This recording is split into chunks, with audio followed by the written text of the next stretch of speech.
வணக்கம் நேயர்களே.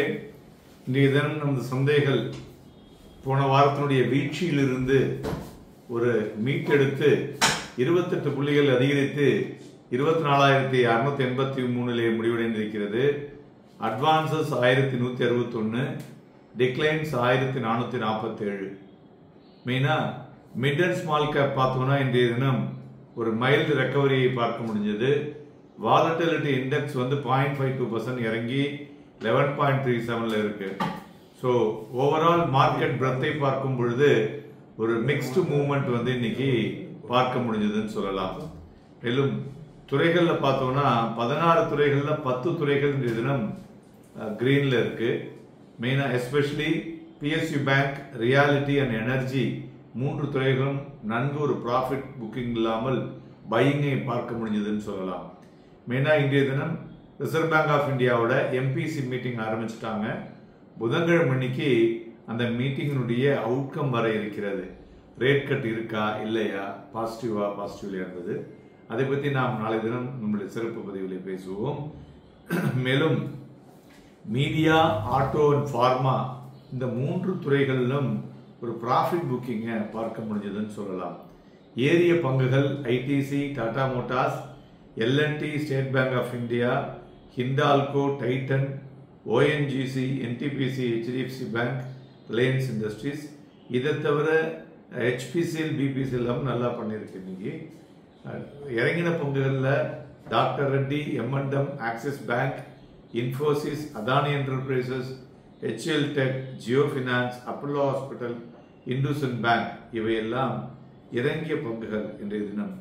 மேலும் யூஎஸ்னுடைய கோல்டு ரிசர்வ் பார்த்தோம்னா இன்றைய தினம் 1 ட்ரில்லியனை வந்து வேல்யூல டச் பண்ணியிருக்கு. அதுபோல் இந்த தினம் தங்கம் 1587 ரூபாய் அதிகரித்து 1,15,375, வெள்ளி 1721 ரூபாய் அதிகரித்து 1,43,610, குரூட் ஆயில் 99 ரூபாய் இறங்கி 5,734 மணியமாகிக் கொண்டிருக்கிறது. பிளாக் டீலை பொறுத்தவரை பார்த்தோம்னா container corporation, Reliance industries and Cholamandalam finance holding black deal உள்ளது. IIP growth பார்த்தோம்னா இன்னைக்கு வந்திருக்கிறது ரிசல்ட்ல 4% இயர் ஆன் இயர் அதிகரித்திருக்கிறது. பீட்டிங் த லாஸ்ட் 3.5% இருந்தது. அதுமாரி மூடி வந்து பார்த்தீங்கன்னாக்க அவங்களுடைய இப்போ அவுட்லுக், மூடிஸ் அவுட்லுக் பார்த்தோம்னா ஸ்டேபிளுக்கு இந்தியா கொடுத்துருக்காங்க. ஸோ அதுவும் வந்து ஒரு பாசிட்டிவ் நியூஸ். மேலும் ஸ்பெஷாலிட்டி கெமிக்கல்ஸ்லாம் ஒரு 2 வாரம் முன்னாடி ஒரு மொமெண்டம் வந்தது, நம்ம கூட பேசிட்டு இருந்தோம். ஆனால் இன்னைக்கு பார்த்தீங்கன்னாக்க அது ஒன்றும் பெரிய ரிலீஃப் இல்லை. டாரிஃப் டர்மாயிலில் வந்து அவங்களுக்கு ஒன்றும் எதிர்பார்த்த அளவுக்கு இல்லை அப்படிங்கிற மாதிரியான விஷயம் வந்திருக்கு. அதனால் கொஞ்சம் ப்ராஃபிட் புக்கிங்கை அந்த துறைகளில் பார்க்க முடிஞ்சது. மேலும் இன்வெஸ்டர்ஸ்லாம் ஒரு காஷியஸாக இருக்காங்க. ஏன்னா இந்த வாரம் வந்து ஒரு ஹாலிடே வீக்கெண்டு மாதிரி வீக்கு, ஒரு நாள் லீவ் இருக்கு இல்லையா, அக்டோபர் 2 லீவ் இருக்கிறதுனால ஸோ வெரி காஷியஸ். அதேமாரி FIனுடைய தொடர்ந்து செல்லிங்கும் இருப்பதனால் ஸோ மெயினாக இந்த டேரிஃப்னால IT அண்ட் ஃபார்மாவில் ஒரு என்ன சொல்கிறது சென்டிமெண்ட் வந்து அஃபெக்ட் ஆகிருக்கு. அதனுடைய இம்பேக்ட் தான் இந்த FIனுடைய செல்லிங்கும் சேர்ந்திருக்கிறது என்று சொல்லலாம். ஸோ அதுபோல் இந்த RBIனுடைய MPC டெசிஷன் இருக்கு இல்லையா, புதன்கிழமை அன்னைக்கு அது வந்து ரேட் கட் பாசிட்டிவாக இருக்கக்கூடும் என்ற எதிர்பார்ப்பு சந்தைகள் அதிகமாக இருப்பதனால தான் பேங்க் நிஃப்டி பார்த்தீங்கன்னாக்க ஏறிக்கிட்டு இருக்குன்னு சொல்லலாம்.